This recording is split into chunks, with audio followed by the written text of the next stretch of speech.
നമുക്കിന്നൊരു home tour കണ്ടാലോ? Home tour എന്ന് പറയുമ്പോൾ നിങ്ങൾ വിചാരിക്കും എന്താ ഈ കാടൊക്കെയാണോ കാണിക്കുന്നതെന്നായിരിക്കും പലരും ചിന്തിക്കുന്നത്. ഒന്ന് വെയിറ്റ് ചെയ്യേ, നമുക്ക് കാണാം എന്താന്ന്. ഇതാണ് ഇന്നത്തെ ഹോം ടൂർ. ഹോം ടൂർ എന്ന് പറയുമ്പോൾ ഇതെന്താ ഇങ്ങനത്തെ അവസ്ഥയെന്നല്ലേ, വെറുതെ അല്ല. നമ്മുടെ ഒരു 93 വർഷം പഴക്കമുള്ള വീടെന്ന് പറയുമ്പോൾ പലരും പല രീതിയിലും നല്ല രീതിയിൽ കൊണ്ടുപോകുന്നുണ്ട്. പക്ഷേ നമ്മൾ ഇപ്പോൾ ഈ ഒരു വീടിൻ്റെ അവസ്ഥ ഇത് തന്നെയാണ്. അമ്മൂമ്മയ്ക്ക് ഏകദേശം 94 വർഷം. അമ്മൂമ്മയുടെ കുട്ടിക്കാലം, അത് കഴിഞ്ഞ് എൻ്റെ അമ്മ, അത് കഴിഞ്ഞ് ഞാൻ, അങ്ങനെ ഞങ്ങൾ ജനിച്ചു വളർന്ന വീട്. എല്ലാവരും വരുമ്പോൾ കുറച്ച് നേരം സ്പെൻഡ് ചെയ്യാൻ ഇപ്പോൾ ഈ ഒരു സ്പേസ് മാത്രമേ ഉള്ളൂ. ഞാൻ ഇത്രയും വർഷം അവിടെ ആയിരുന്നു, പക്ഷേ ഇപ്പോൾ അവിടെ നിന്ന് മാറി നിൽക്കുന്നുണ്ട്. വല്ലപ്പോഴും മാത്രമേ പോകാറുള്ളൂ.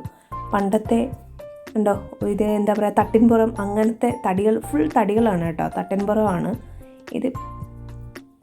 ഈ സാധനങ്ങൾ, ഇങ്ങനത്തെ ഐറ്റംസൊക്കെ ഇവിടെ സൂക്ഷിക്കുന്നുണ്ടോ? പറയുക ഈ ഇങ്ങനത്തെ വീട്ടിലാണ് ഇത് സൂക്ഷിക്കുന്നതെന്ന് ചോദിച്ചാൽ പറ്റുന്ന രീതിയിൽ സേഫായിട്ട് നമ്മൾ പോകാറുണ്ട്. പക്ഷെ ഒരു വീട് പൊളിച്ച് ശരിയാക്കണമെന്ന് പറഞ്ഞാൽ ഒത്തിരി കഷ്ടപ്പാടാണ് കേട്ടോ. ഇത് ഞങ്ങൾ തട്ടിൻപുറമാണ്, ഞങ്ങൾ ഒളിച്ച് കളിക്കുന്ന സ്ഥലം.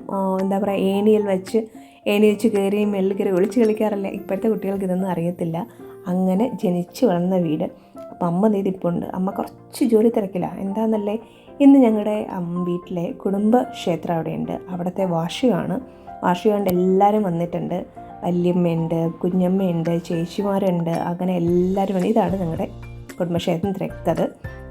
പല രീതിയിലും നമ്മൾ മാസത്തിൽ ഒരു ദിവസം പൂജ നടക്കാൻ തൊട്ടടുത്തൊരു തൊഴുത്തൂടുണ്ട്. പണ്ട് പശുക്കളൊക്കെ ഉണ്ടായിരുന്നു, ഇപ്പോൾ അതില്ല. അപ്പോൾ ഈ കാര്യങ്ങൾക്ക് വേണ്ടിയിട്ടാണ് എൻ്റെ ഒരു ചെറിയ തയ്യാറെടുപ്പ്. നമ്മുടെ വീട്, നമ്മൾ ജനിച്ച് വളർന്ന വീട് എപ്പോഴും നന്നായിട്ട് സൂക്ഷിക്കണമെന്ന് ആഗ്രഹമുണ്ട്. ഒരാഗ്രഹം എനിക്കുണ്ട്.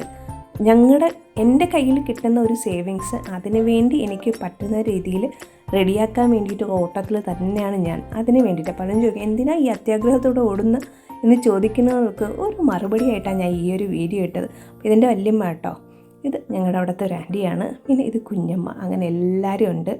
പിന്നെ അമ്മ അതേ പോകാൻ റെഡിയാവുകയാണ്. അപ്പോൾ ഇതാണ് എൻ്റെ വീട്ടിലെ, അതായത് എൻ്റെ നാട്ടിലെ എൻ്റെ കുഞ്ഞു വീട്. ഇഷ്ടമായി കാണുമെന്ന് തോന്നുന്നില്ല. ഇപ്പോൾ അവിടെ താമസിക്കാൻ പറ്റുന്ന അവസ്ഥയല്ല. അതേ കണ്ടല്ലോ, ചേരയും പാമ്പും അങ്ങനത്തെ ഐറ്റംസ് എല്ലാം അവിടെ ഉണ്ട്.